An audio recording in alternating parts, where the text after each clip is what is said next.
What type of houses did the people in Harmony Grove live in? A. Brick houses. B. Thatched roof cottages. C. Tree houses.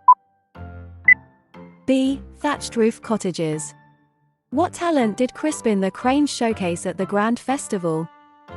A. Juggling. B. Dancing with long slender legs. C. Singing. B. Dancing with long slender legs. Which bird soared gracefully through the sky during the festival? A.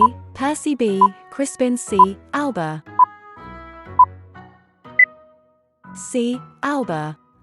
What lesson did the birds teach the town during the festival? A. The importance of winning. B. Unity in diversity. C. How to perform various talents. B. Unity in diversity. How did Percy contribute to the festival's beauty? A. By telling stories. B. By showing vibrant plumage. C. By organizing the event. B. By showing vibrant plumage. What did the village celebrate from that day onwards? A. Annual Market Day. B. Friendship Day. C. Unity despite the differences. C. Unity despite the differences. In which land did the story take place? A. Dreamland. B. Harmony Grove. C. Wonderland. B. Harmony Grove.